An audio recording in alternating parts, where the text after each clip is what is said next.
Hello, good afternoon, everyone. My name is Chibise Kano. I want to add my voice to this particular issue I came across on Facebook this afternoon concerning the activist Mr. Harrison Gwamishu and Kingsley Orji, popularly called Igwe, the Nollywood actor. The truth is, I've not met either of the two in person. Okay, but some time ago, when during the case of Ada Jesus comedy, what transpired in that her case and before she died, that was when I saw Mr. Harrison Gwamishu, because he was standing by her and with her all through and the rest of the story. So that's the little I can say about him.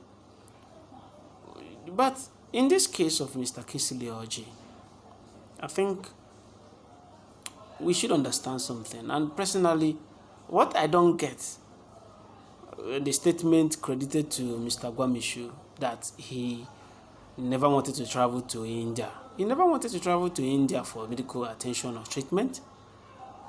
I don't know. But if 6.5 million was raised for him, and 1.5 was transferred to him, on what grounds? What was it for? For him to keep or save? No. Your responsibility, which I believe, who you are, what you do, the charity work, the help, you've been the bridge, the gap between the needy, those in pain that needs help, and being a gap between the needy and the helpers. You've done that, we've seen that, and we believe in you in that work.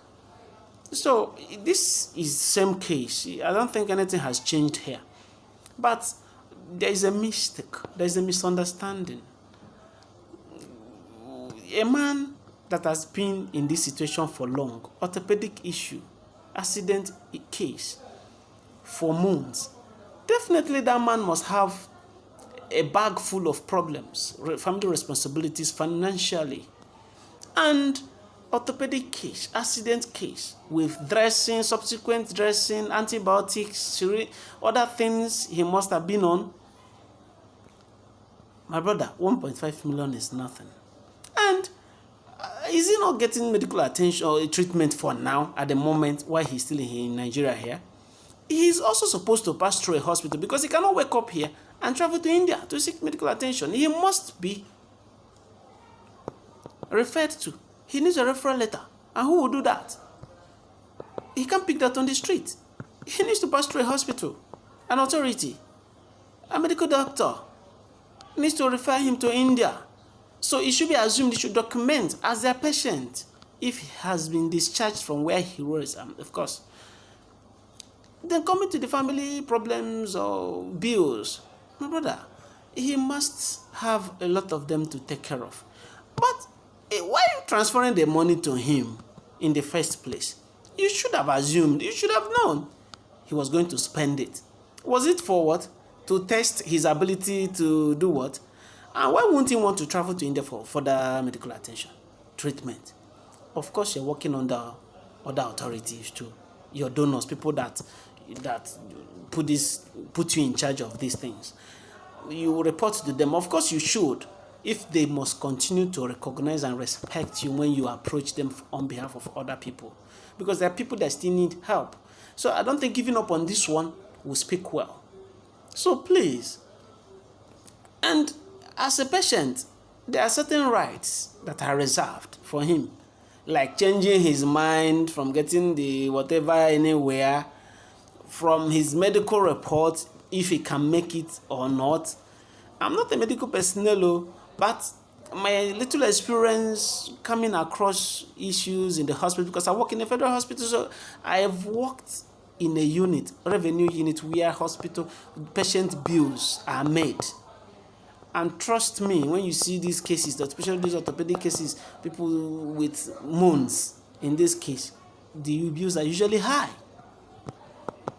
So with personal needs too, 1.5 is nothing. For transferring it to him in the first place, I believe you gave it to him for him to use it to sum up and round up things and get himself ready for the takeoff, then your responsibility here is to facilitate his traveling. So please, if he must travel, if there's something that should be done, you should report to the donors, the person that donated, the good-hearted Nigerian. Then whatever agreement that comes, whatever happens later, whether he changes his mind from going outside Nigeria or not, to clear your name, please, if the donor says, give the money to the man, I've helped him, I was told this, and I know it won't be good to mislead people or to con people. But in this case, he's truly sick and needs help. Whether he travels abroad or not, he can still get the medical attention here. So if the money was released or raised, the fund was raised to that tone, it's still for his health, his treatment, his medical treatment. So wherever he's getting it now, I don't think you can say because he's not traveling to India, you cannot release the money to him for the medical treatment. At the moment, since he hasn't traveled, since he hasn't left Nigeria yet, he needs to be on something.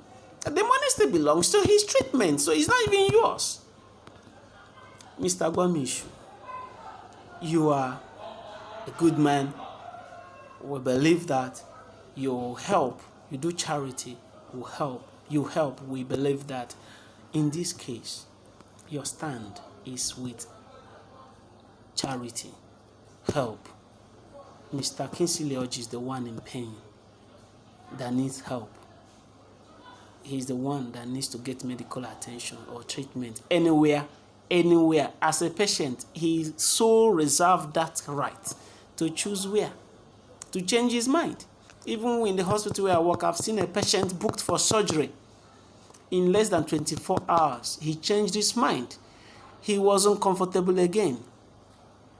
And there are cases that even their medical team or their doctor, their physician, will advise them against. You can't make it after a series of tests and some other routine test and scan, maybe they might not make it based on location or distance or where they're going to or the situation. Please, I think you need the donors to be aware. You need everybody to be aware. Giving account doesn't mean denial. Giving account of the money doesn't mean denial. So we are giving account to the person that gave the money, unless if the person that released the money says, return my money if it's not traveling to India for the checkup. But the money is only for medical treatment abroad. Besides, if not for the dilapidated nature of our medical system, and which is the reason why the personnel, the infrastructural decay, the poor personnel welfare, the infrastructural decay in the health system. That is even where people talk about going abroad, going to India to seek these things. There are capable hands here. But you see, the system has made it so difficult and so bad that we're referring to India. I don't think the key issue here is traveling. The travel shouldn't be underlined. It is his condition, his medical condition, that should be underlined. His condition, he needs that medical treatment. He needs that help. That is what is important here. That's why the man is crying for you, Mr. Harrison. So, Mr. Kingsley, yourself coming out to the media might not solve the problem. Depends. I don't know if you have explored other means of reaching out to Mr. Kingsley, Mr. Harrison, and it didn't work. I don't know about that. But if you've exhausted that, then coming out to the open might just be for people to be in the know. Okay? Please, no further damaging of the names or spoiling the names or calling names or castigating Mr. Gwamishu. We believe you, both of you, should come to terms. and the final decision should be made. If you are going to India, definitely you have to. Then if you have personal problems that should be attended to, that might be secondary. Then if you are changing your mind, you're not going to India, it should be resolved. It should be there has to be a discussion. There should be a round table. Peace accord. This won't help. Okay? Everybody should put more advice to this, and let's see how we resolve this, because both parties don't need this, especially Mr. Harrison, so that he won't be taken for granted whenever he goes to help others. Okay? He should be believed. People should have faith in him. Trust. That is what the biggest tool, asset of every activist. Trust. So please, let's resolve this amicably. Okay? Thank you so much. That's my humble submission.